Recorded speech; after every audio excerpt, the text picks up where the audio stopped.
And welcome back to the 20-Sided Podcast. As ever, my name is Brian Flaherty, and I'll be your Dungeon Master, and I'm joined once again by our trio of heroic passengers. We've got Jenny Gustafson. Hello. We've got Blythe Roberson. Bonjour. And we have Kevin Bauer. Choose another language, Kevin. Howdy. Yeah. I chose the American South. Fluent cowboy. Fluent Texan. We are back and ready to rumble. You guys ready to play some D&D? Always. Yes, Yes. Let's fucking Yes, do it. sir. Yes, Please, sir. I have some more D&D. Last time on the R.M.S. Titanfall.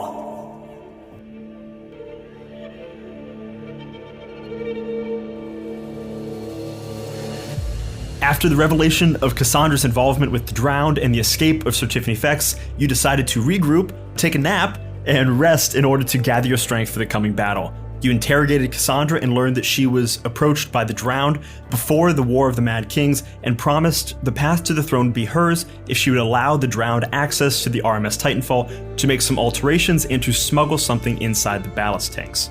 You were able to corroborate this with the captive Drowned cultist that you had tied up before, and discovered the thing they had smuggled in was the bones of the Kraken itself, and they planned to complete a ritual using the elemental engine of the ship and the latent wild magic of the static to revive the ancient beast. Meadhbh gave you the layout of the engine room above where Fex and Madame Alter will hold up with the reconstituting champion of Fathom, and you made your way forward with the remaining survivors in tow, prepared for an all-out assault. Meadhbh and Karis climbed to the outside of the ship and peered into the exposed hull to see Madame Alta and Tiffany Fex preparing the final piece of their ritual while the Kraken was being fed energy from the elemental engine via an umbilical cord. Meadhbh cast tongues and listened in on the primordial plans of the cultists and the commands of the Kraken itself and realized it was time to attack. You launched your assault from above and from the sides as you led all the remaining survivors, warriors and common folk alike, into a pitched final battle. As it went back and forth, the tentacles of the still reforming Kraken began to lash out, badly damaging the ship while also making wild attacks against you and your allies. At the rate the ship was being damaged, you realized that despite your numbers and your overall firepower, you likely didn't have time for a knockdown, drag-out brawl. You needed something to change the stakes of the battlefield itself. Meadhbh, you realized the umbilical cord feeding the Kraken could possibly, if severed, become a weapon itself, and attempted to destroy it. But as you and Ansel fought side by side to cut the Kraken's ties to its food source, the 8 massive tentacles began to pull themselves inside the boat, looking directly towards Meadhbh, ready to strike.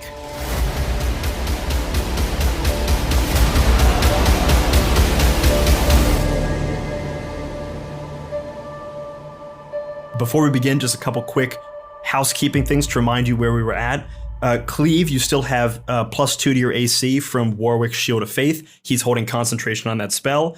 The area is still lightly obscured by this steam that is coming in from one of the broken pipes, though it seems that steam seems to be letting up, so that effect will likely end soon.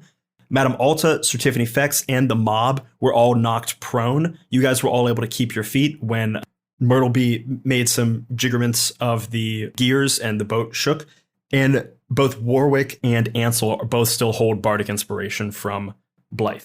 We begin back as Meadhbh, you are standing over top of this ceramic umbilical cord that is cracking from all of the massive bits of energy that is pulsing through it into the Kraken. You and Ansel fighting side by side, just jamming rapiers and swords into this thing, trying to sever it, hopefully to use it as a literal fire hose to spray this Kraken or whatever with this elemental energy. Mm-hmm. But as you do, you see these tentacles begin to menace around you, preparing to make an attack. Next up is Madame Alta, who is over by Cleave. You see Madame Alta look at Cleave. She whisks her hands in the air, and you see similar to Sir Tiffany Fex, you see this sickly purple sickle appear in the air, and it flies towards you, making an attack. Ooh, that's a natural 4. That's going to miss. You see this massive energy sickle fly towards you. You definitely dodge out of the way. She looks to you and goes, "What are you even doing on this boat? You didn't need to get in our way." I'll tell you what I'm doing on this boat. Trying to figure out why it's a lot lighter than it was supposed to be. Haven't you figured that out yet? She flies together some more energy and pulses it to you, launching a sacred flame attack at you. I need you to make a dexterity saving throw. Oh, I'll make one, all right. Aha! Uh-oh. Any chance I beat it with a 9? You do not. No. Close to it. You only needed 11.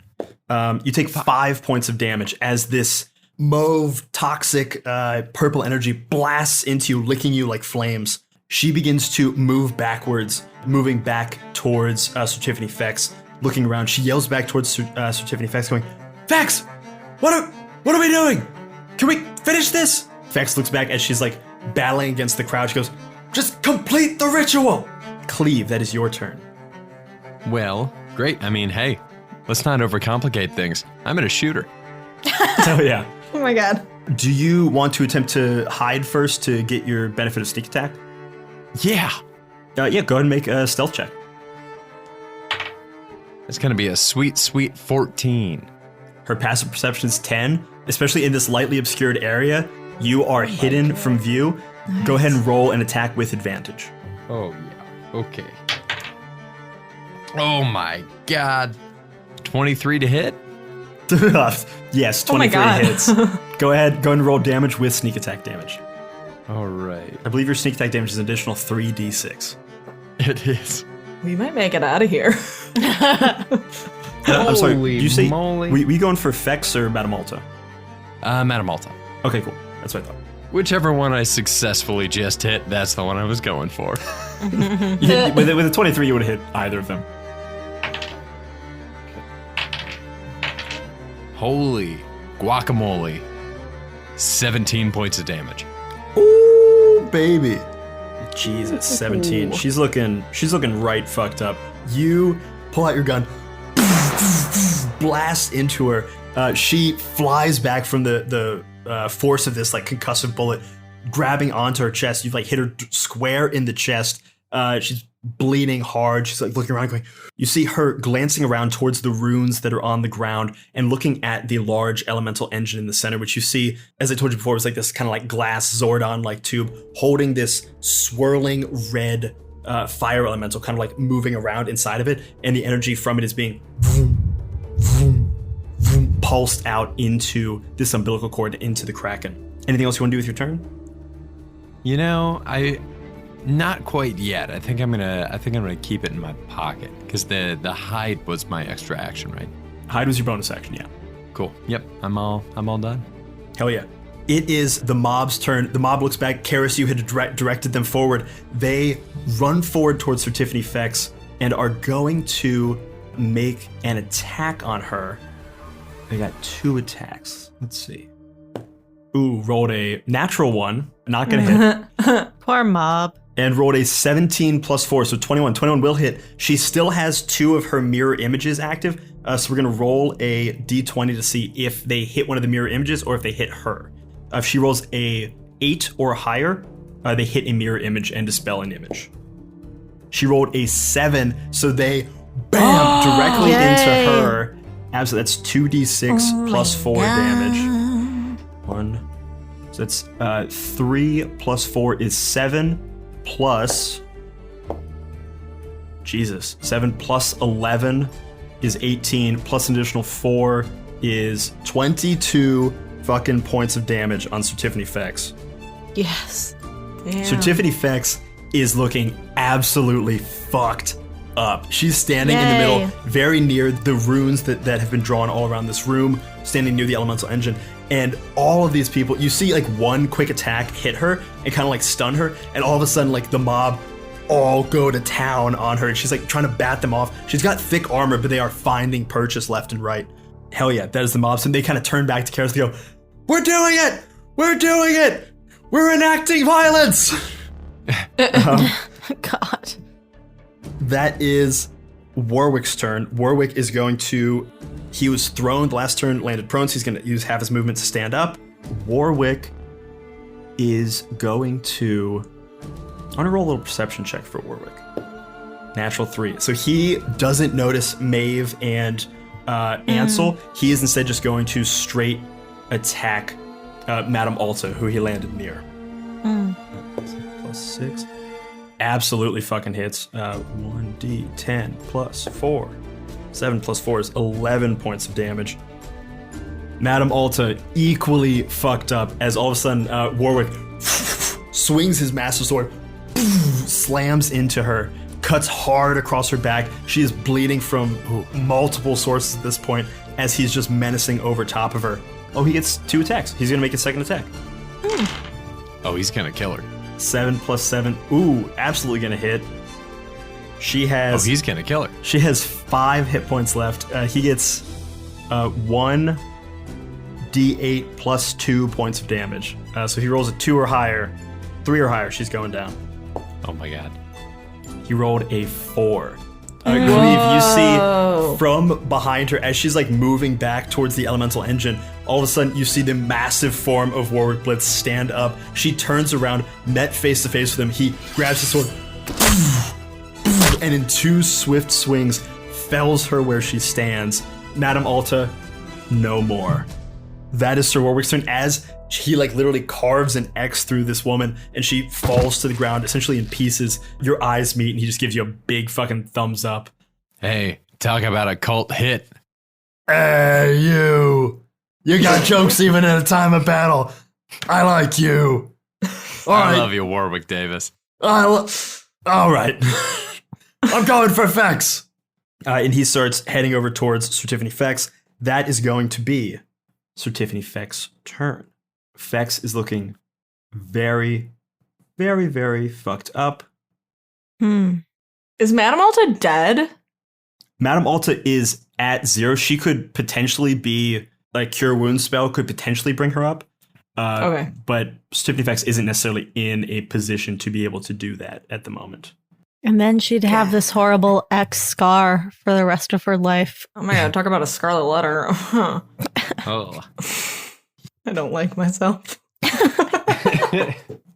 Sir- I love Sir- myself. Sir Tiffany Fex, looking around her, she's just being pummeled from all sides, trying to fend off people. Karis, you look through this crowd that you're like beginning to move through to attack, and you see Sir Tiffany Fex locks eyes with you as she begins to spin her hands around herself, this energy wrapping around her, and all of a sudden you see her close her eyes and concentrate as she casts a 3rd level blink spell. She's going to attempt to disappear into the ethereal plane.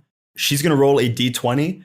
If she rolls an 11 or higher, she will vanish from this plane of existence until her next turn. Lol. And why is she looking at me? She looks at you and just goes, "Coming for you, sweetheart." Oh my god, no. She vanishes from this plane for the moment. As she does, her spiritual weapon comes from behind you and tries to claw at you. This like purple trident stabs towards Karis. Karis does a 20. I believe that will hit. Yeah. Karis, you take 11 points of damage. Ooh. As the spiritual weapon behind you stabs hard into you. However, that is the end of her turn as she vanishes from this plane for the moment. Karis, it is your turn. In front of you, you see the mob all of a sudden kind of like falls forward as there's no longer their quarry there. You see the tentacles are all menacing towards Meadhbh and Ansel, and you see as they're stabbing into this umbilical cord, you see the Kraken still, like the main bulk of it is still like reconstituting. It's kind of like eyeing Meadhbh and Ansel warily, clearly trying to protect this umbilical cord and this elemental engine that is feeding it. And you see off in the distance Cleave through the like slowly fading haze as Madame Alta falls in front of him and Warwick Blitz. What do you want to do? Okay, super quick show of hands for the mob. Did everyone see what I just saw? How many people raised their hands? Just want to make sure that this There's just a isn't bad. confused smattering of hands. They're like, I think she disappeared. No. I think we killed her and she exploded. I'm pretty sure we killed her. Okay. Confusion reigns at the moment. You see one guy's like got you. moving people aside. Like, no, she must have fallen. Like, everyone move to the side. Oh, right. And you said, is someone protecting the umbilical cord? Or No did you person say is, but the It's still tentacles of together. the Kraken. It's currently together. It's taken a fair bit of damage. The tentacles of the Kraken are menacing over top of Meadhbh and Ansel, preparing to like strike to protect the umbilical cord. Well, I would like to strike the umbilical cord personally. For me. Yes. Go ahead. For me personally. And I'll strike it. I'm going to strike it like it doesn't even know it's coming. I'm going to use my short bow. You're about Hell to yeah. break this thing in half like Chalamet. I'm going to keep that in and just not explain the context. Perfect. This sounds a little weird, but since you have allies within 5 feet of it, it's technically being flanked, so you can roll with advantage on your attack. Oh my god. Oh, that's sweet. Okay. Cool. Which also means you get your sneak attack damage if you hit. I rolled a 16 16 on the die. on the die. And then you add your to hit modifier from your short bow. I got you. So that is 22. Absolutely fucking hits. This thing, though it may have been strong at one point, so much energy is pulsing through it that it's been weakened and it's like cracking. Go ahead and roll damage for your short bow plus 3d6 for your sneak attack damage. 12 plus 9. 21? Yeah, that's exactly what it is. Blackjack. 21? Yeah. Jesus, fuck yes. You, as you see Certificate Effects vanish for the moment, you already aiming your short bow at her with the tension still drawn, you quickly redirect your aim over to the umbilical cord. Fires directly through Ansel's legs, slams into this thing, and you see massive spider cracks. Wait, what does that? Obviously, I care what's happening. It goes through his legs? Like you nutmeg him, like in soccer. Like I'm sorry. What the fuck is a nutmeg? A nutmeg is when you're like you're playing soccer and there's a defender in front of you and you kick the ball through their legs to like get around them. It's an incredibly embarrassing move when it happens. So weird. Okay, I'm sorry. So I nutmeg Ansel. You and what nutmeg happened? Ansel. I'm sorry. And he fucking loves it. He loves it. He looks down as like the fletchings of the air just catch him on the taint. And he goes, "Oh, Oh my! No, I can't believe we brought the word taint into this Brian, podcast. you're the freak. You're projecting onto Ansel. I am Ansel. I'm all the freaks." You fire into this thing and you see, even from a distance, massive splinters begin to fracture around this thing as the like red fire energy begins to pulse, and you see bits of it start to crack. You see all the cracks being illuminated as the energy pulses through. It is very close to being shattered. It is what was a strong ceramic is now as weak as a piece of china. This thing is ready to explode. But it's not. It's not done. It is not Correct. done, but it's right on the edge. I'm always edging people. I can never like get the job done. You know, there's There's benefits to all of it. yeah, there's honor in the edging. That's okay. There's honor in edging. Tell the world. Spread the word, everybody. There's one thing I want you to gain from this podcast. That is your action. You still have your bonus action if you want to hide or if you want to do anything else. If you want to use your movement, you still have all that available to you. Yeah, I'm feeling like pretty good about myself. So I just want to kind of like move around the space a little bit and kind of give like a little like, like I just want to spin around.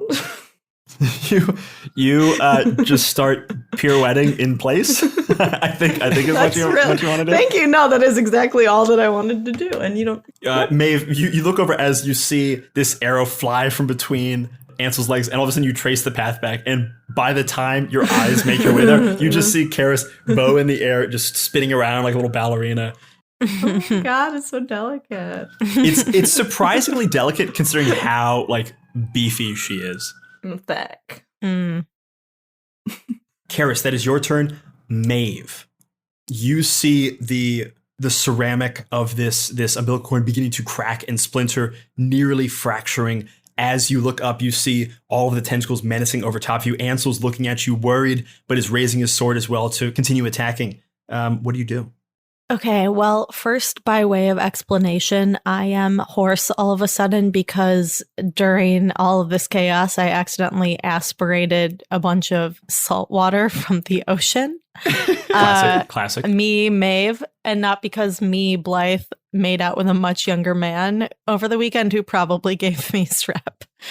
All right, humble brag. Okay, I want to...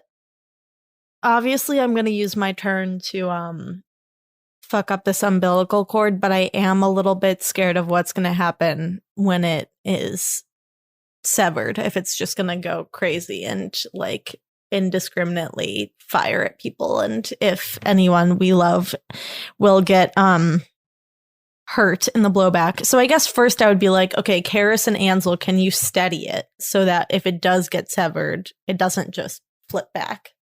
Yeah, I'll say Ansel's turn is next. You turn to him, tell him to steady it. He immediately drops down to his knees, like grabs this thing like it's a fucking, I don't know, boa constrictor, and just holds onto it tight, granting you the help action great. As well. So you can make an attack with advantage. Okay, great. All right. So I guess I'll use my rapier. They should call a rapier a consent tier.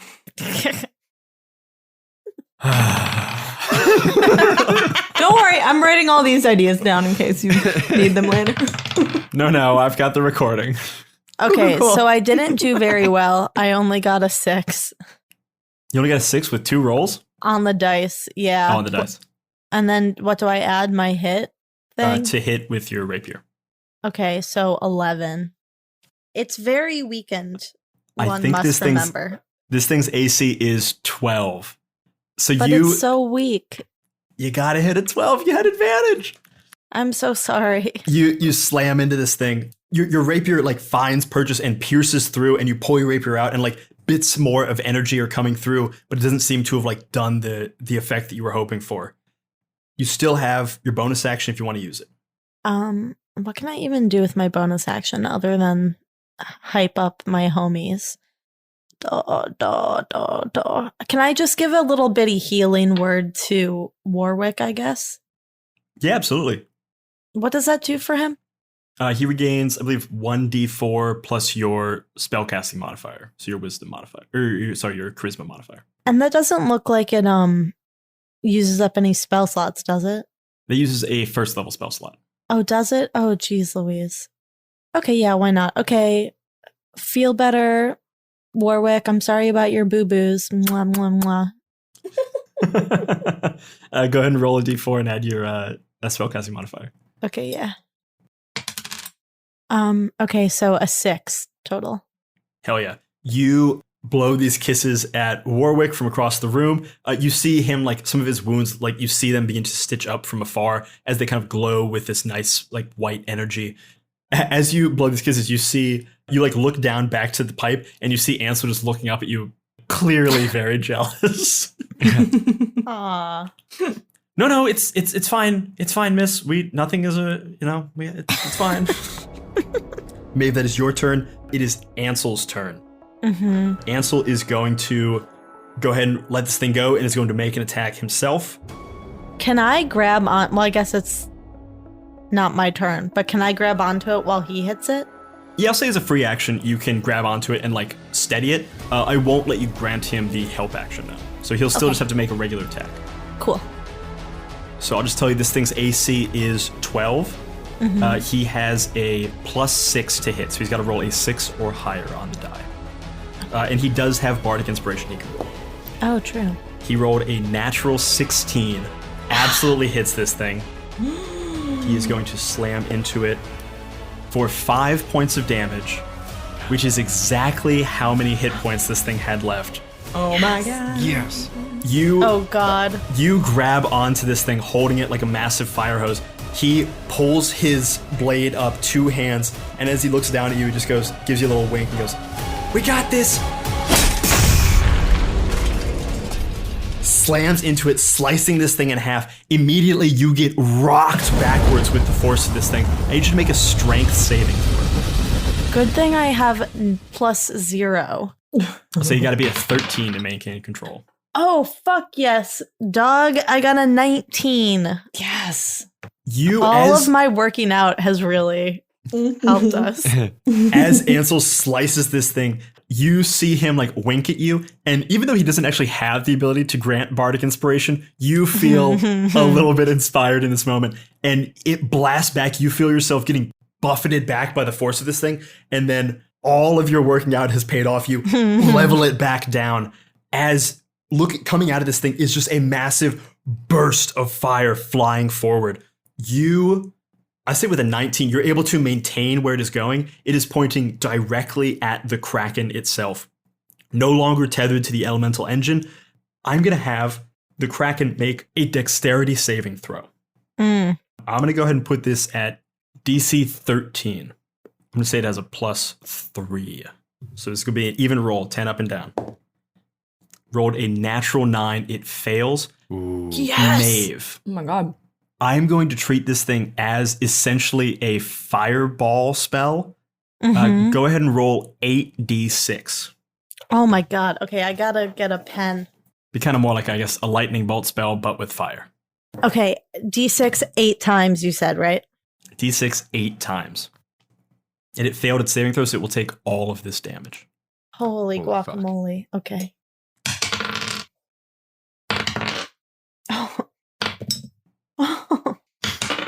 Okay, it comes out to 30. 30. Fuck yeah. You grabbing onto this thing, buffeting it, being buffeted back by this thing, you begin to blast it around as best you can, just like spraying all around like a fire hose, hitting all of these tentacles menacing around you. All of them get hit by it and just recoil hard at the energy that is hitting them.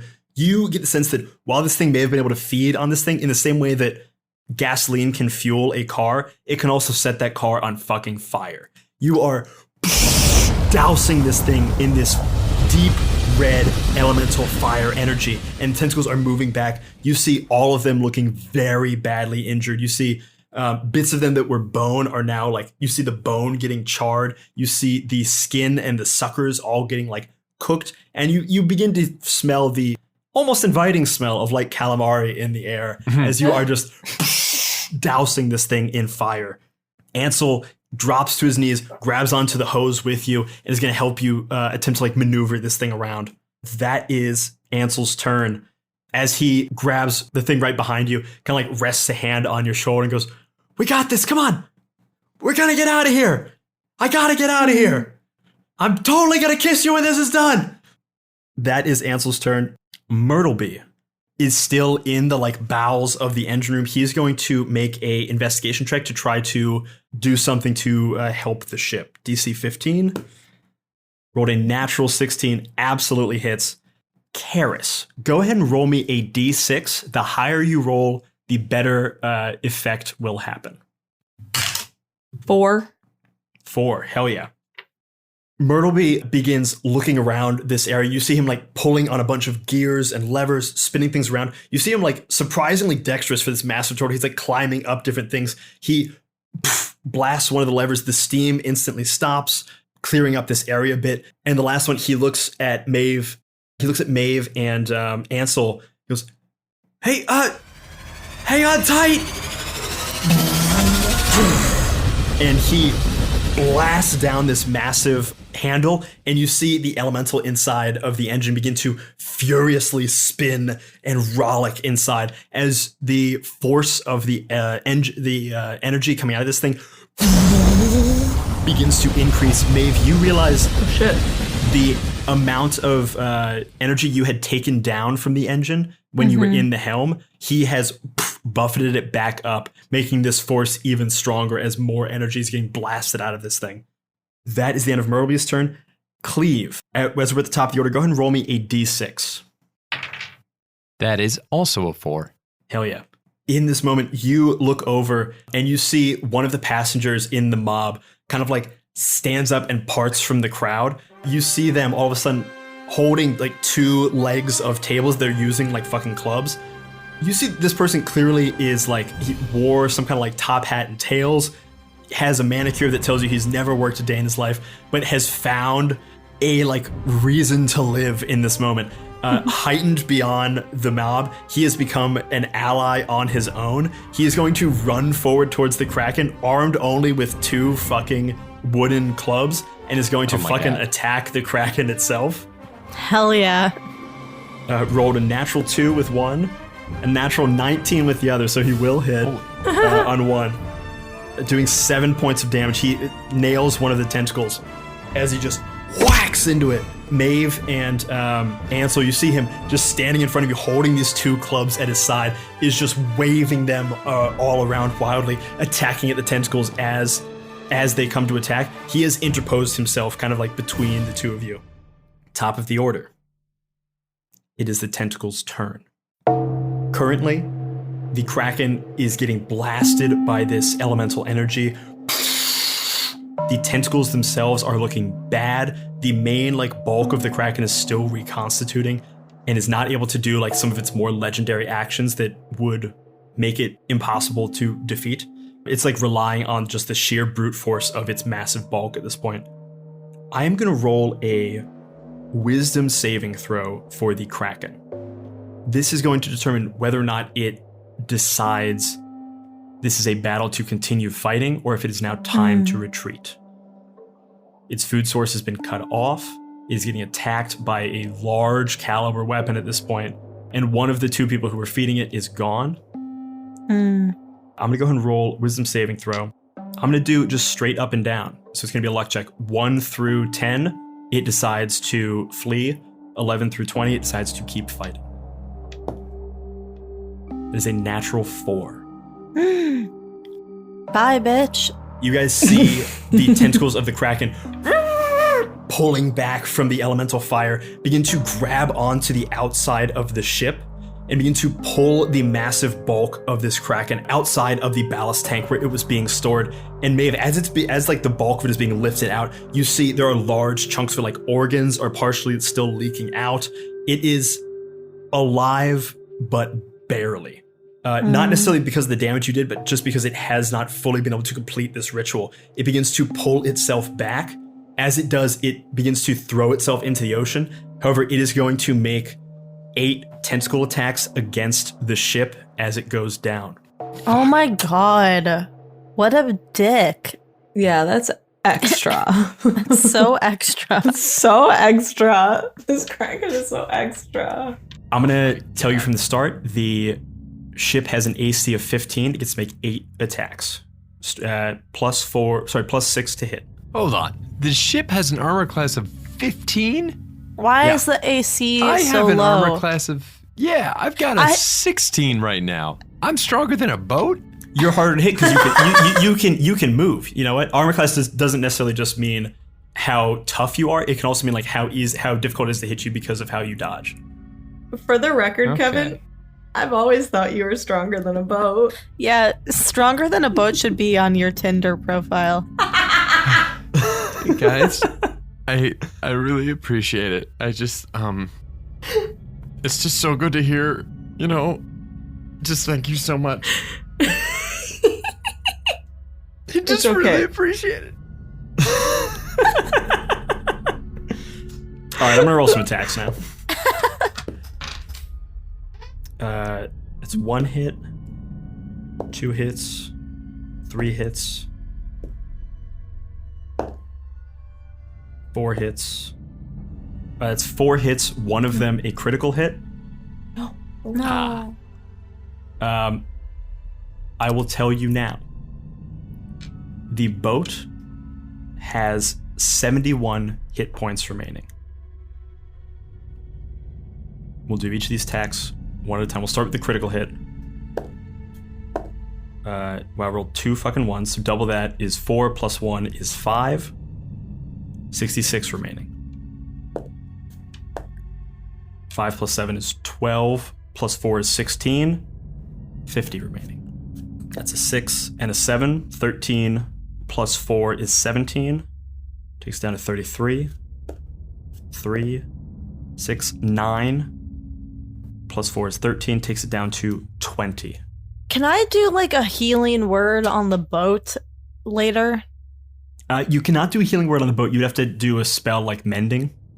But for now, the boat, though just barely, is standing. As the Kraken begins to pull itself out, you see the tentacles not necessarily attacking the boat, but are physically, like, by the virtue of it pulling itself out, is like, you see the boat beginning to crack down the middle. As it's just like pulling itself out, using its massive strength to heave itself out into the ocean. Meadhbh, with your tongue spell still active, you hear the primordial cries of this Kraken as it begins to fall into the ocean.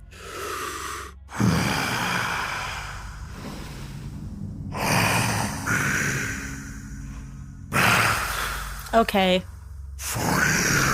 Okay, great. Way to just avoid copyright infringement.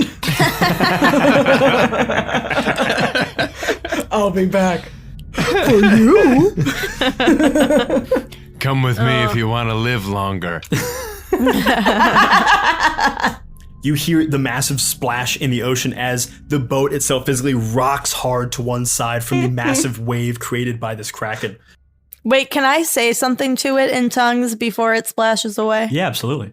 Okay, I hope a shark bites your eyeball, dickhead. you hear it. Man. You hear a sound that has never been heard in Primordial before, but it's the sound of someone who just said something epic, getting all of the wind taken out of their sails. It just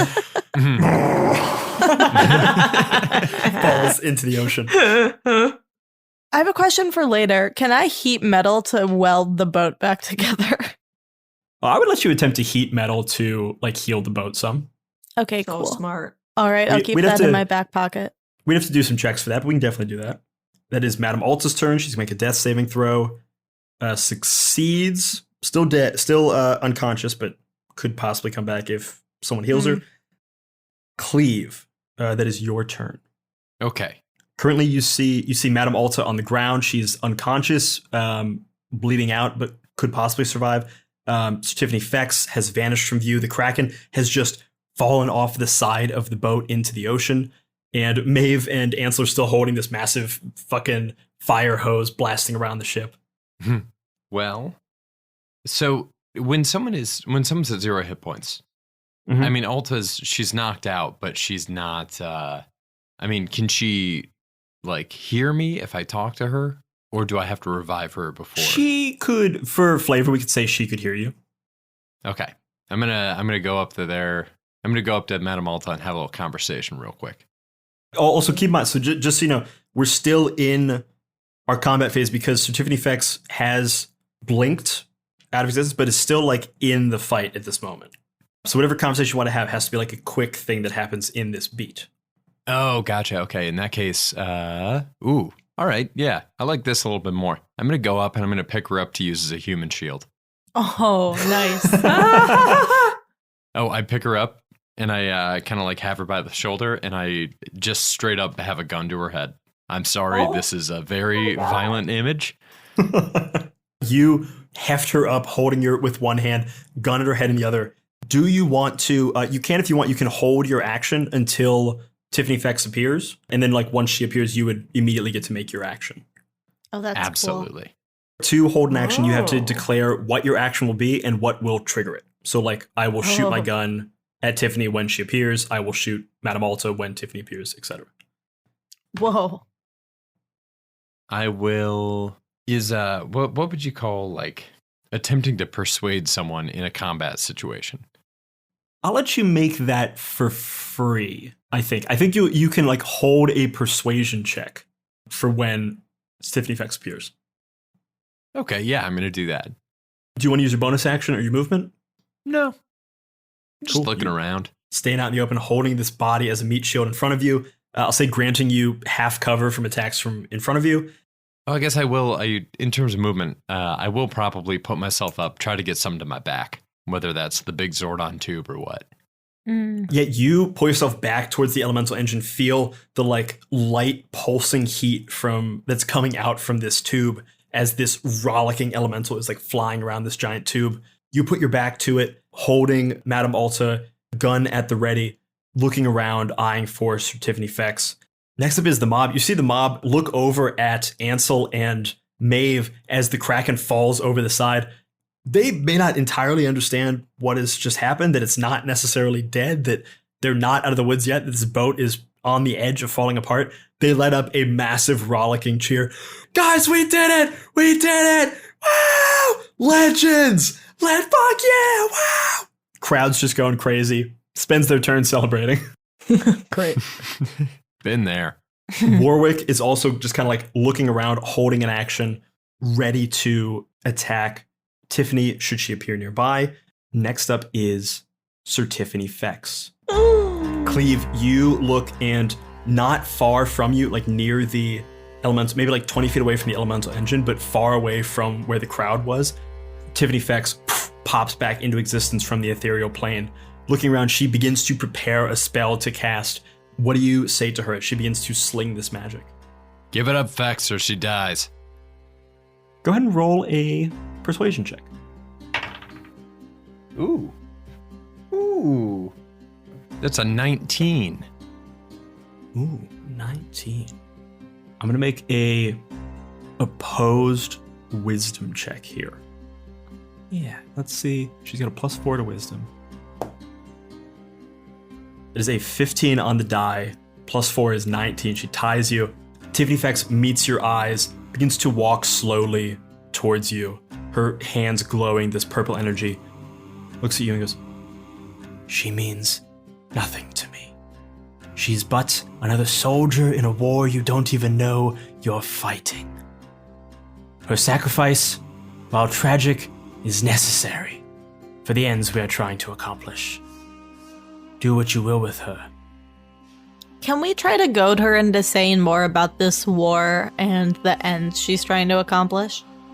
I will let you, go ahead and say what you want. She's kind of like holding her energy for the moment, preparing this attack, just kind of like looking around, taking stock of everything as she sees the mob off to the distance and Cleave holding Madame Alta and you guys holding onto this massive fire hose thing. Yeah, let's see. What did the people say to goad the villain into monologuing in movies? I feel like they don't really need much persuasion. I just want to be like, Tiffany, what are you fighting for? What are you trying to accomplish? And I roll a persuasion check with triple advantage. Go ahead and roll a regular old persuasion check. Okay, 18. 18, okay. You don't roll a little wisdom check for her. Natural 5. She looks to you as she sees the ballast tank now empty, the Kraken fallen away. She sees the umbilical cord cut and you guys like holding on to this thing as it's spewing elemental energy outside. It's just like getting vomited out into the ocean. You see like a bunch of steam coming out from outside the ship. She looks over at Meadhbh and goes, "You think you've won, maybe?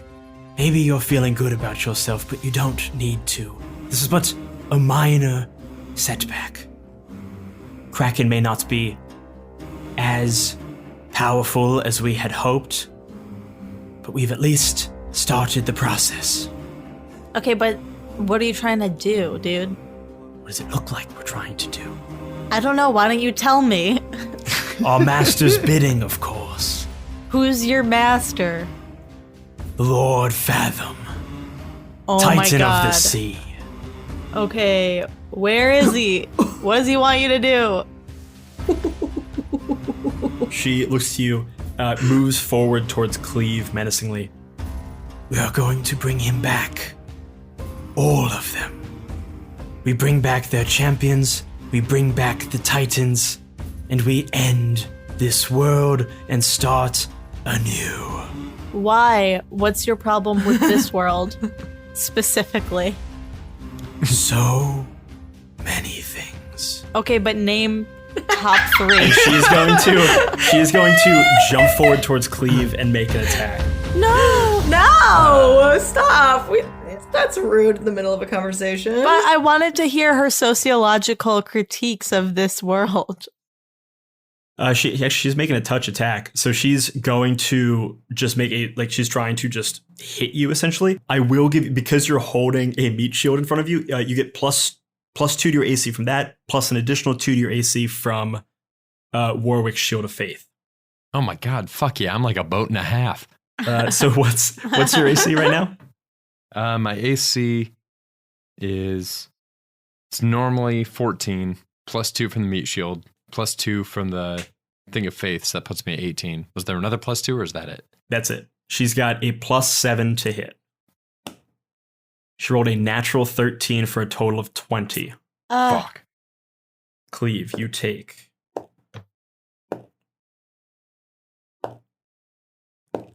24 points of damage. No, Cleave. Down but not out. As she grabs both hands into you, and you see this sickly purple necromantic energy leech into you as she casts Inflict Wounds at a 3rd level spell, and you feel it crushing through your veins, this sickly purple energy just tearing down your arms. She is also going to spin around, her hand just kind of pointing behind her, and is going to fling the trident towards Karis to make another attack at Karis with her spiritual weapon. It's a 9 + 7, 16 to hit. Yeah. Yes. You take, man, she's rolling like shit, 5 points of damage. Okie dokie. Her blink spell is still active. That's the end of her turn. She is going to roll to see if she blinks out of existence. If she rolls an 11 or higher, she out of here. Rolled a natural 1. She is unable to disappear into the ethereal plane. Oh! Looks around and just begins to prepare herself for any oncoming assaults. That is the end of Feck's turn. Karis, it is your turn. Oh boy, glad you're still around, Sir Tiffany Fex, because guess what I'm about to do? If I can, King, launch a firebolt. Do I have that ability? Yeah, I believe so. Okay. Well, that's exactly what I'm going to do. Go ahead and make an attack. Okay. Do you want to use your bonus action to hide or anything? Or are you just going to straight attack? I'm done hiding. I'm done hiding. Go ahead and make an attack. Brat. Okay. 17. 17 hits. Go ahead and roll damage to your firebolt. You can also roll your sneak attack damage because Cleave is within 5 feet of her. Ooh. That's 13 sneak attack damage plus 7 is 20. 20 points of damage? Yeah, I believe my math is correct. Karis, you pull your hands back, this firebolt appearing in your hands as you begin to swing it around. You begin to blast it forward as Sir Tiffany Fex turns around to face you. Her eyes grow wide for a moment. You see her eyes go wide from surprise for a moment and then settle down into a calm acceptance of what is coming. You see her bow her head getting an slightly. Academy Award. You see her bow her head slightly and she goes,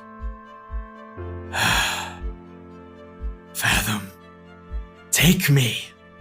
As you blast into her, what does it look like as Karis delivers the killing blow to Sir Tiffany Fex? What does it look like? Like, what do I look like? What does the whole scene look like? What does the whole scene look like? Oh my god, I'm not a dungeon master, Daddy.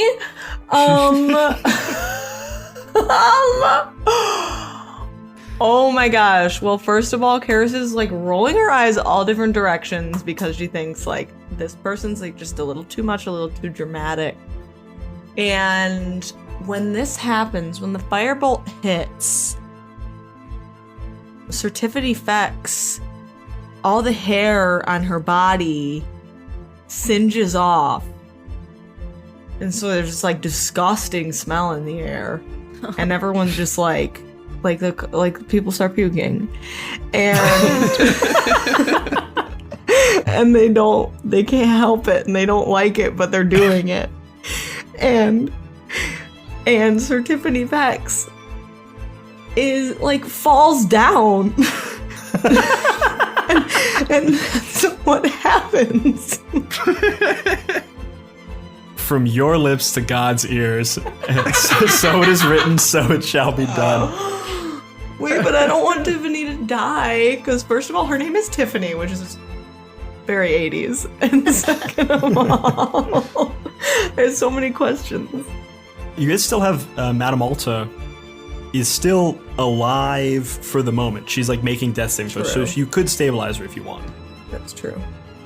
You could also try to revive Sir Tiffany Fex if you want, but as you blast forward, you see your firebolt incinerate her and like blast around her. Cleave, you kind of like duck behind Madame Alta as you see this fire halo the silhouette of Sir Tiffany Fex. As you, Cleave, as you're like looking out, you have to close your eyes against the intense light. And all of a sudden, as you open your eyes back again, you see the now smoking form drop to their knees and then fall hard to their face. And as you look past them, it's just the whole mob is just puking from the smell of burnt hair. Really? Sir Tiffany Fex falls to the ground, dead. Cleave, as you kind of like drop down Madame Alta for the moment, you see Sir Tiffany Fex lying on the ground, her mouth moving slightly. And as you lean in a little bit closer, you hear, Meadhbh, look out. Meadhbh, save me. Meadhbh. I double tap.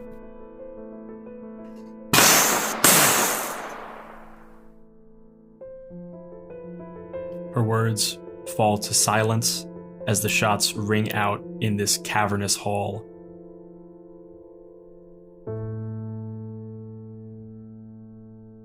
The crowd, still cheering, has a bit of a mixed emotion to it now as they're partially covered in puke. As you guys look around, Maeve and Ansel still holding onto this massive umbilical engine. You see Meadhbh moves forward, cranks up the lever to turn off the elemental engine. You feel the flow of energy begin to, as all of a sudden the elemental inside begins to slowly chill out a bit and just kind of like float in this Zordon tube. You guys look around, enemies either defeated or escaped. For the moment at least, you have a moment of calm. Mm-hmm. You look around, the boat is on death's door, preparing to split in half as if sinking wasn't bad enough. You have staved off death for the moment, but there's still some stuff to do. What do you guys do in this moment? Okay, I made a list of things I want to do because I'm too stupid to remember them. I'd like to try to heat metal to see if I can weld the boat back together. I want to maybe try to use my locate animals spell to see if I can get a good read on what the Kraken is up to. I'd like to heal Cleave with my little healing word. And I would also like to try to play the song backwards on my shawm to see if that can incapacitate the Kraken in any way. So I'm assuming I can only do one of those things at a time. Yeah, what do you start with? I assume you like heal Cleave real quick. Warwick is also kind of going around like helping to heal people a little bit. Oh, nice. Do I need to cast my healing word spell then? Yeah, I'd say you should probably cast it. Or if Warwick has got it under Warwick's control. is doing stuff, yeah. Okay, Warwick, heal Cleave. So I think the most important thing is I don't trust that Kraken as far as I can throw him. And even though I have been working out, I can't throw him that far. So I would like to cast my locate animals or plants. If maybe I should roll a check to make sure it would work on the Kraken before I waste a spell slot. But if we think it'll work on the Kraken, I'd like to try to see where it is. It's within 5 miles, which is pretty far. It would not normally work on the Kraken because it is not a beast, technically. However, I will allow you to use it in this instance. Okay, great. Thank you. Because it's definitely not, a fungus or a bacteria. You move to the edge of the boat where the edges are like singed with this elemental energy. You see pieces of metal have just been ripped off as the Kraken dropped into the ocean. You kind of like lean yourself against the edge. You begin to cast this spell. Mm-hmm. And you begin to like dial it in, also kind of using, as you first look out, you're unable to like find it in the distance, but as you kind of almost like pair it with your tongue spell, like trying to dial in the primordial aspect, you begin to see like little fragments of energy of this reviving cracking going through the water. As the boat, now with like the anchor down, is beginning to like spin in place a little bit, still moving slowly towards the static, but has kind of been like drawn off course a bit just by virtue of having this massive weight hang off one side. It has spun to now face the broadside of the static. And you look out and you see this massive wall of white, a number of miles in the distance, looming large. You see the path of this kraken moving directly towards the static. You see it moving very fast in the distance. And as you look, you see this gray, dull, white wall of mist and fog. All of a sudden, a light into a bright yellow light. And for a moment, you all turn away. Those inside the boat are all of a sudden like blinded for a moment. Everyone turns hard away from this massive light source that is just the entirety of the horizon for the moment. After a moment, you feel the light beginning to fade, and you open your eyes, and the trail of that kraken has vanished into the static. Oh boy, that's not good news. Who knows what those freakadeeks get up to inside the static? I feel like it's gonna emerge a full frickin' octopus. But okay, not our problem at the moment. So can I please try to heal the boat with heat metal spell? Yeah, I'll say you cast heat metal. You begin to, with the help of the mob, begin to like get bits of metal girders and stuff that have like been ripped off and try to like essentially stitch it together. Like you're essentially putting giant girders and like heating them together, try to like weld together these like rudimentary stitches. This will not hold for long, but this is definitely something to buy the boat some more time so it won't split in half. Okay, definitely cool. Still sinking. You can feel the boat slowly dropping down. But for the moment, at least, it is held together. Cleave and Karis, what are you doing in this immediate aftermath of this battle? Cleave is kind of like slumped up against a wall or a railing, just exhausted from this, but still holding a gun to Madame Alta. Just kind of like in shock, ready for her to pop back up alive. Do you guys want to attempt to stabilize her, or are you just going to let her basically like let the fates decide and let her roll death saving throws and see if she survives? I definitely like want some more answers and closure. Personally, I don't know how you guys feel about that though, or if she'll even give us anything, and if it'll make any kind of a difference to anything. Yeah. I mean, the odds of her being able to break out of wherever she's held or have somebody that's sympathetic to her on the outside come in and, you know, shut her down before she can answer any questions. Epstein. Sorry, I gotta clear my throat. So do you guys let her perish, or do you attempt to stabilize her? Let's leave it to fate. I've taken a few shots. My gun probably doesn't have a full... Okay. Yeah, yeah, that's fine. Right? Let's do that. Can we kind of do a little bit of Russian roulette on this? Her first death saving throw was a success. Second is a failure. That's 1 success, 1 failure. Third is a success, 2 successes, 1 failure. Third is a success. She stabilizes at 0 hit points. So she's still unconscious, but she's stable. She is alive for the moment, but won't be in danger of like coming back to health for another like 8 hours. Cleave, as you are sitting there, like exhausted with Madame Alta, guns still held at the ready, can you go ahead and make an investigation check for me with advantage? That's a 19. You look, and just to the side of you, there's like a large, some kind of metal gear housing thing, and you see a pair of legs sticking out. Not from like inside of it, just like from the side of it. And you see them begin to stir it, and you just hear a, oh, fuck. Oh, Jesus. My head. Oh, my head. And you see a figure begin to stand up wearing the like the like gray janitorial onesie. Still holding a mop with the like bump in his head that you had given him before. You see the janitor from oh my god, like a day and a half ago that you guys had knocked unconscious. He just looks around and goes, what happened? Why is there a hole in the boat? What happened? Oh my god! I just run up to him and try to give him a giant bear hug. Whoa! What? Aren't you the guy that hit me? What? Get off! What are you doing? I'm so sorry. I thought I lost you. Come here, and I'd bring him back in for another big hug. No, what? All right, this is kind of nice, but it's. Oh god, this has been a day. This was supposed to be a good job. He just looks around, very confused in this moment as you embrace him in this thick hug. You realize he's been fully unconscious for most of this time, just now waking up. Karis, what do you do in this moment? Can I ask Meadhbh some questions? Yeah, what do you say? Like, I mean, he's a boat designer, boat architect. Is there one, any way to write the boat? And two, is there any feasible way that we could even make it out of where we are now if the ship is just inevitably going to sink? The concern with riding the boat is that when I was on top of the boat and the Kraken was trying to get me, it like did a ton of damage to the boat that I convinced Brian was not hit point damage because it was currently underwater, but it would be underwater. Gotcha. That does make sense.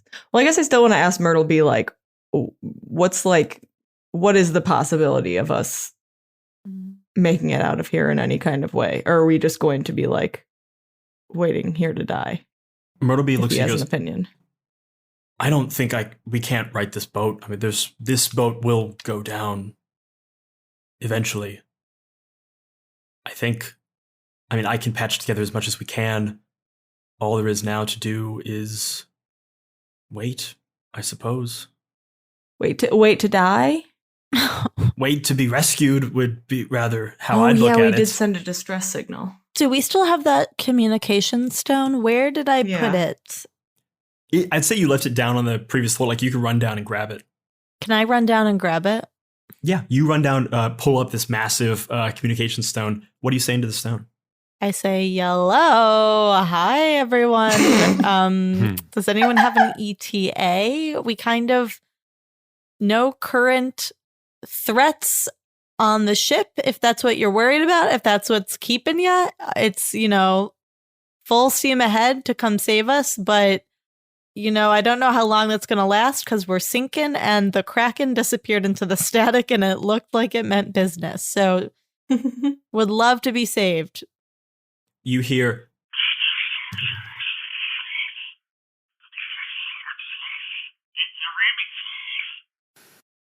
you begin to move this thing around, trying to essentially adjust the antenna on this TV. I hold it over my head.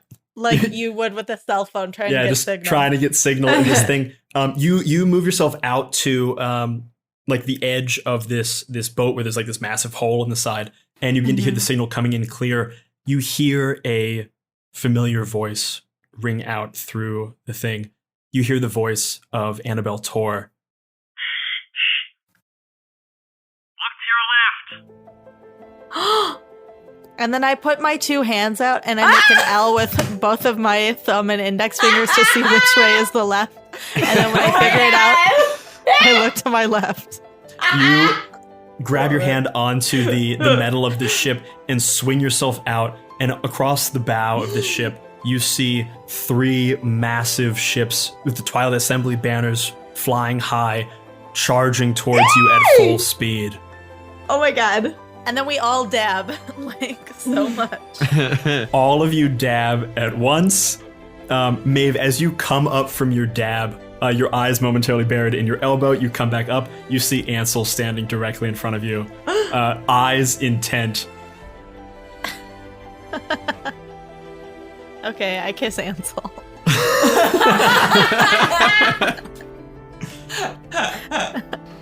All right, that went okay.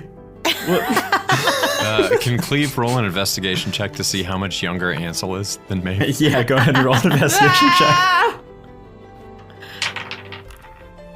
Oh, I got a 4. There's an age difference for sure. It's questionable. You guys look out as the ships barrel towards you. Safety on the horizon. Is there anything you guys want to do on this boat before we kind of like cut to an epilogue? No, I'm so ready to be off this boat. The Twilight Assembly boats arrive. You guys are quickly like hustled off this boat as you see it beginning to sink faster and faster as the water is gushing in. You guys get off the boat, and as you are sailing back towards the Twilight Assembly, the static to your back, you see the very tip of the R.M.S. Titanfall breach upwards and then slowly sink down into the depths of the liminal sea. We are going to cut forward about a week in the future. You guys have landed safely at the Twilight Assembly. You guys have been like put up well. Everyone's wounds have been cared for. And the three of you, after hearing a lot of different things, have been called to a meeting of the High Council of the Twilight Assembly, the High Exegetes. As you wait outside of this massive, like kind of like UN type room, these massive double doors with pictures, like engravings of the fightings of the Titans in ages long past, you are ushered into a massive circular chamber with a large, like highly raised circular dais above you, upon which sits the members of the Twilight Assembly itself. And at a dais in the very center, kind of like on your level, there is a Harengon man, a like rabbit folk man, in this like very nice colorful robe, very like goofy bow tie, staring at you guys, a big smile on his face, kind of like ushers you. Oh, come in. We just have a few questions for you. Please come in. Okay. Cool. You make your way into the Dawn Chamber of the Twilight Assembly, this large domed room. And the man in front of you, many of you would certainly recognize, this is Hobart Jimothy, better known as Hop 2 Jimothy. He is the High Exegete of the Twilight Assembly. He's like the president, the speaker of the house type person. Very like kindly looking, kind of older rabbit folk man, standing there, goes, we just have a few questions for you about what I know you guys have been through a lot. Just answer as best you can, and then we'll get you back wherever you guys need to be. Does that sound good? Sure, we got one question for you, too. No, of course. Mind if we smoke in here? He kind of like looks around and goes, you know what? Go for it. All right. And I kind of offer a cigarette to Maeve and to Karis. Okay. Thank you.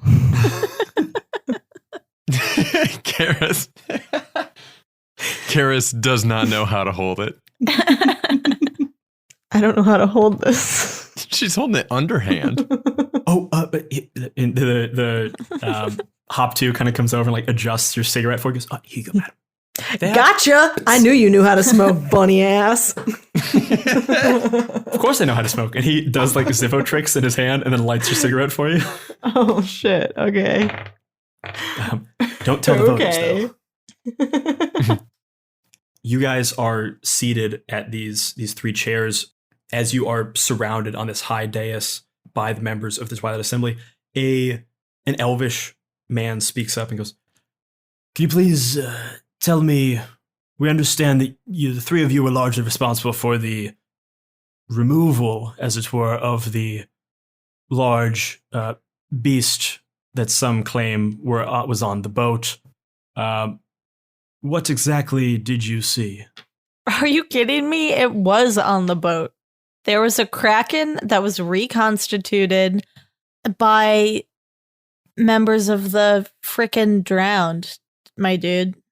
You hear them kind of like murmur a little bit, kind of like look back and forth to each other and goes, yes, we've heard some of these claims of the kraken. It's a allegation that we obviously take very seriously, but one that we wish to handle very delicately, as I'm sure you can understand. I understand one of the three of you is a member of the press. Yeah, that's me. I understand while your experiences may have been harrowing, and while that may make good copy, it might not be wise to send the world into a panic over something we don't fully understand yet.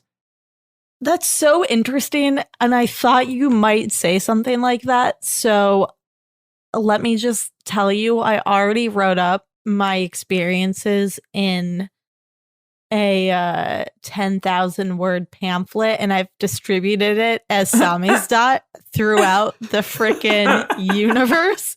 There are more copies of it than you could possibly imagine, and I have the ability to speak in tongues. So yeah, it's been translated into every single language. Oh, Go ahead and roll me a, I don't even know what kind of check. Stealth check to see how well you distributed this stuff.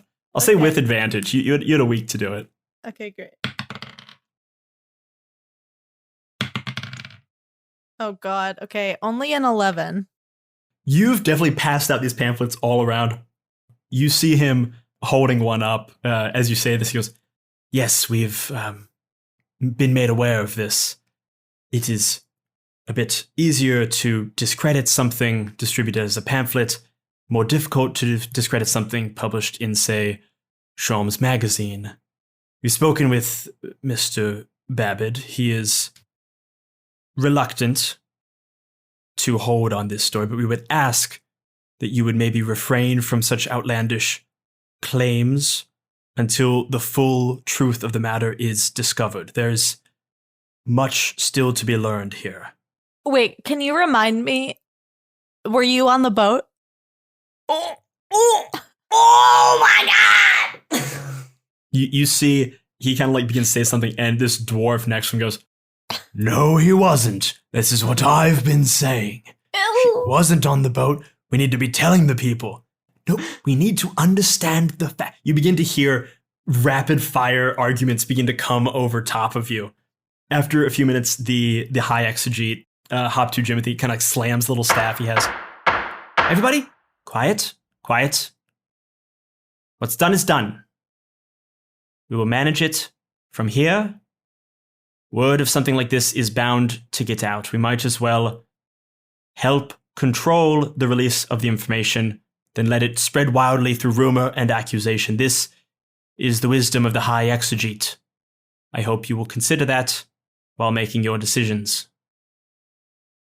You hear a small murmuring as this rabbit folk, this Harengon man, shows a surprising amount of gravitas from like one moment to the next. Like one moment he looked kind of bumbling with a bow tie. The next moment you feel a bit of energy from him. So he's Bernie Sanders. No. It's Bernie Sanders. I was actually thinking Gordon Gee, former president of Ohio State. Wait, with bow ties. Bunny Sanders. Bunny. There we go. Sanders. Yeah. Yeah. Yeah. As you guys look around, you see there are a number of chairs all around. One of them noticeably is empty. And in front of it, you see there are a number of like designations, like nameplates that say like the person's name and like the country they're from or the area they're from. The one that is sitting empty is for the Twin Ports, as they were formally excommunicated from the assembly when they began their war. You see Hop 2 kind of slams the stick, goes, we will continue this discussion in private chambers, but I believe the decision has been made for us by Miss Snailbaby here. So I suggest we move on to other matters. I believe the Twin Queens, as they were, have requested an audience. We shall move on to that matter. And from behind the twin queens, Mary-Kate and Ashley are here. You see the massive double doors open, and Mary-Kate and Ashley walk in. Both of them in all black, smoking 3 cigarettes at a time. Oh, babies. Mary-Kate immediately sits on a chair in exactly the wrong way. Sorry, go on. The doors open, and Annabelle Tor and Camille McQuick walk in, both in like full regalia that you had maybe not seen before. Dressed, both looking very much like queens, with their combined sigil together. You see Warwick Blitz walking behind them, Queen's Guard emblem still stamped on him, but now with the sigil of their combined houses rather than just the one. They walk forward and kind of stand before the assembly, holding a box of papers. They present them kind of like very formally to the High Exegete, Hop to Jimothy, and we are submitting these officially for recognition and readmittance into the Twilight Assembly. Our war is done. We are united, and we wish to rejoin your ranks. He takes the box of papers, kind of like looks at it, this kind of like formal motion, sets the box aside, shakes both their hands, kind of gives them a pat. We have a motion of readmittance. All in favor? You see hands go up all around. All opposed? You see just one or two hands pop up. Motion passes. Twin ports are once again readmitted into the Twilight Assembly. The blockade on their cities will be dismantled. We may reopen all trade with the Twin Ports. Looks at the queens. Welcome back. Have you chosen your representative? Annabelle looks over at Camille, kind of like gives her a smile. Camille turns to look at Karis.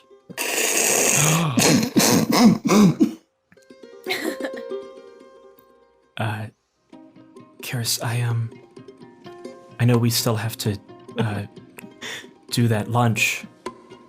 Really figure things out. God, yeah. And I think we'll have plenty of time for that, but there's not really anyone, in light of everything that's happened, that I can trust. Save the people that saved us. And since we're likely sisters, I thought maybe you'd be interested in representing the Twin Ports on the Assembly. I know words aren't necessarily your strong suit, but I think you might grow into it. Okay. I am literally speechless. So, first of all, yes. Okay. I accept 1,000,000 times over. Second of all, just want to quickly address the weird kind of criticism you gave me where you said I wasn't good with words. I'm great with words. I can be incredible with words. And honestly, I don't know our age difference and how close we are, but I feel like we've grown up together. And I'm feeling I'm really vibing right now. And I'm so sorry. I'm shaking. I guess you were right. I'm not good with words. So thanks. No, but I saw how you handled the passengers and how you motivated them, and I think, you're a rough diamond that, will shape you, and, we'll get to know each other a little bit. Yeah, baby, yeah. You hear, especially what to say to you. I'm flattered. I'm flattered. Especially from the elvish man who was questioning Maeve, you just hear a big audible groan, just, oh god. And just to keep in touch with all of my friends who I'm going to be seeing every week for the rest of my life, I just want to say Tuesdays are for the girls, Wednesdays are for the boys. Let's figure it out from there. You hear a just this very odd smattering of applause. You see Hop to Jim, they kind of pats you on the shoulder and goes, "It's a 10-year term, but we'll figure it out together." Oh Lord. Hop 2 looks up and goes, "No reason to delay, I suppose. All in favor?" You see the queens both raise their hands, though not necessarily having a vote in this chamber. You see a number of hands raise. All opposed. A few more hands go up than before. Noted. But you make note of some of the people who raise their hands against you, and Hop 2 slams his stick down. Motion passes, though by a surprisingly narrow margin. Welcome to the Twilight Assembly, Miss Thornbrow. Quick question. Are you the only one allowed to have one of those sticks? Oh, this is just my walking stick, but it is very effective. Okay, see you on Monday with a big ol' stick.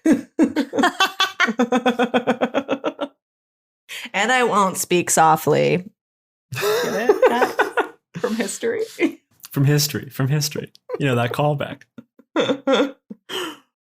You guys begin to, there's some like congratulations and there's applause that you shake some hands. Maeve, you get a number of cold glances from some of the members, as well as like warm, hearty handshakes from some of them who clearly agree that this knowledge should be out in the world. Cleave, as you guys begin to exit this chamber, you are walking through the town, kind of heading back to the like house that has been rented for you for the moment while you guys are like figuring everything out. Go ahead and roll me a perception check with advantage, or investigation, whichever you prefer. Ooh, 21. As you look around, you see a number of posters. They're like band posters. There's one large poster that's just a full, massive size printout of Maeve's article, but it's like a massive poster, but in like 5-point font.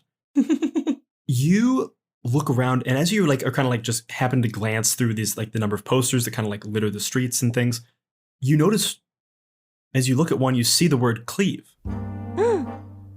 And you kind of like glance past it, you see another one that says Cleave. And all of a sudden, as you like focus on the posters for a moment, you see the words begin to shift on all of them, and a message appears. Written hundreds of times on hundreds of posters all around the city. Cleave. 22 Rue du Paradis, 8 p.m.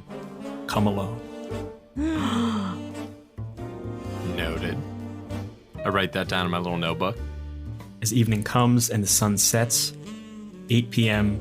rolls around. Do you find yourself on 22 Rue du Paradis? Yeah, I'm like at a cross street. And I'm kind of like looking around the corner and really trying to see what I can see here. Go and roll a perception check. I'll say with advantage. You kind of like as you're casing the joint. Okay, 10. With a 10, you see a number of people kind of walking around. It's a fairly unpopulated area. It's a bit of like a back alley. It reminds you a bit of where your office is located, honestly. It's a bit of a rundown area. Not necessarily bad, just kind of often an inconvenient area. But you notice, you see the number 22 on Rue du Paradis, and you see it is kind of this 2-story, small, like office building type thing. It seems fairly inconspicuous. All right, fuck it, let's go for it. I knock on the door. You knock on the door. The door is open on its hinges, and the door opens up. You hear a familiar voice of a many-faced man. Please, come in. You're expected. Oh, son of a bitch. Okay. Look, I've been in a lot of fights lately, so please, if you're gonna try to fuck me up, let's just get it over with. You see, from off in the distance, a light clicks on, and the man in the many-faced mask is sitting on a large armchair. You see next to him is a large bag open at the top, and you see a number of gold pieces sitting there. I don't intend to fight you, sir. You've done a wonderful job for me. Please, come in. I have a proposition. All right, and I shut the door behind me, and as I'm approaching, I'm like, look, you can't blame me for being careful. There's no way that I could tell that you're the same one of these that hired me in the beginning. Mm-hmm. I suppose that's true. I believe we set price, though, and he slams forward the bag of gold pieces, and a quick cursory glance shows that it is the correct amount, which I have fully forgotten from episode 1. That makes 2 of us. But whatever it is, that's exactly what he shows. Just what I wanted. Did you discover why the boat was lighter? I did. I'm sure you've heard about the Kraken by now. Turns out they jammed a bunch of Kraken bones in one of the ballast tanks. Interesting. I'm looking for an investigator. I have difficulty moving around as well as I used to, so I need a bit of a leg man, a flatfoot, if you will. Someone to help me investigate? Is that something you'd be interested in? In that case, I guess I just got one question for you. How much you got left? You hear a small crackling laugh as he...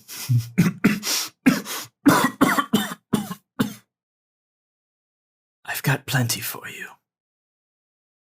Starting with this, and he pulls out from behind him a bottle. Like what looks to be like a soda bottle. It's this like rich blue glass with a yellow lightning bolt symbol on the front and this like bright red cap. And inside you see a scroll rolled up tight. I follow a interesting path of investigation. I study the weave of magic itself. When I came to you, I didn't know what you were looking for. I didn't know the Kraken would be reborn. I just saw an inflection point. I saw something was going to change with those blueprints. I didn't know what. I just look for these moments of change in the weave. Stick around long enough, you find out exactly what they mean. And this is one of the first things to come through the static in over 1,000 years.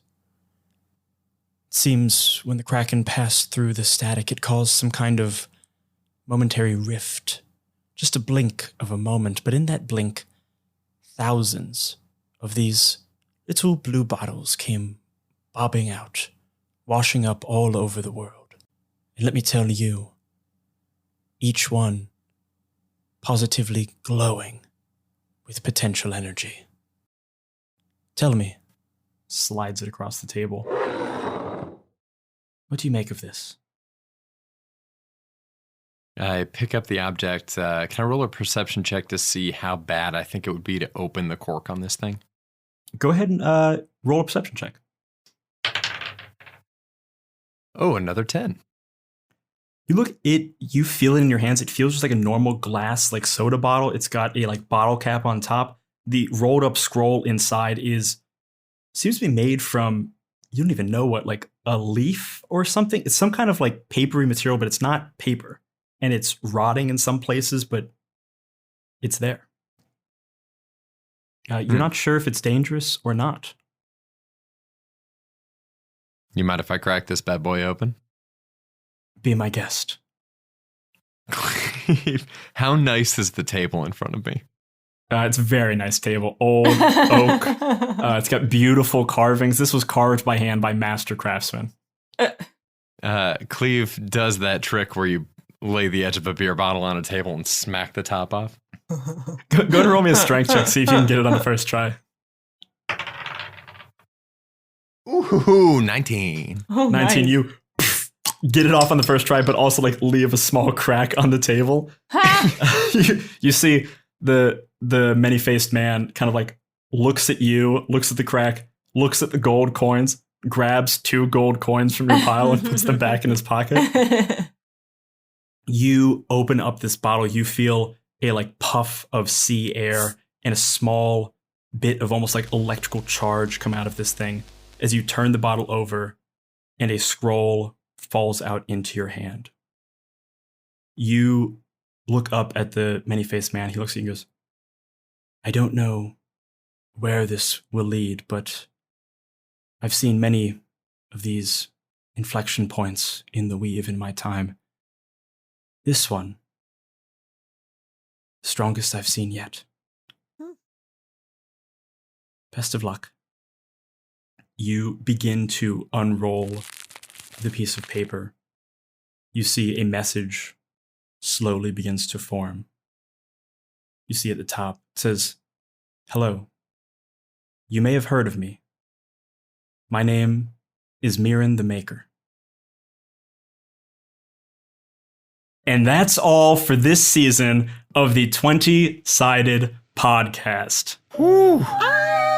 We hope you have had as much fun listening to the show as we have had making it and making it up for you guys. If you have listened to this whole season, I please ask you, rate and review the show, Apple Podcasts, all that stuff. Subscribe if you haven't already. Share the show with a friend. We've had a lot of fun. before we go, guys, anything you want to say as we leave this story behind us? I just want to say, Brian, thank you.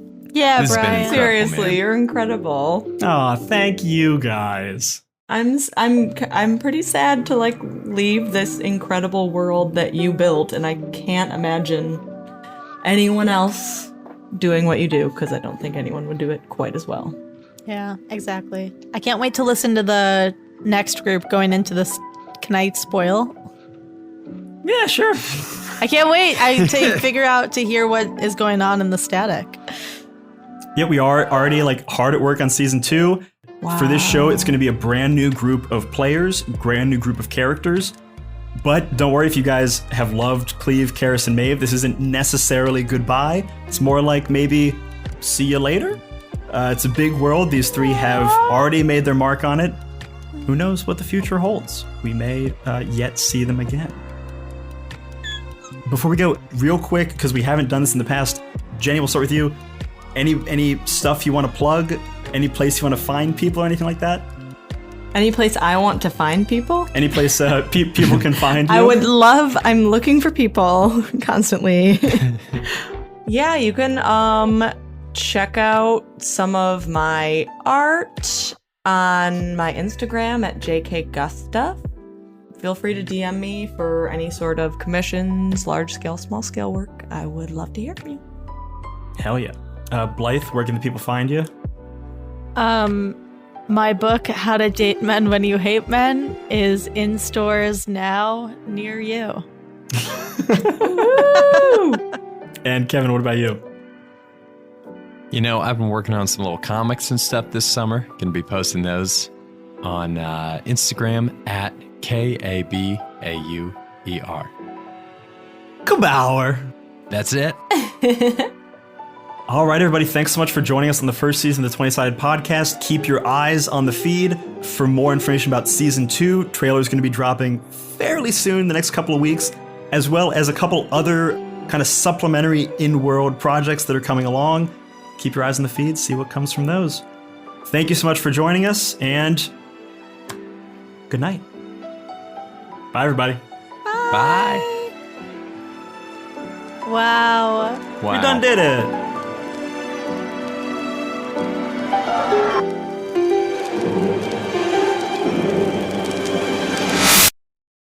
Be seeing you.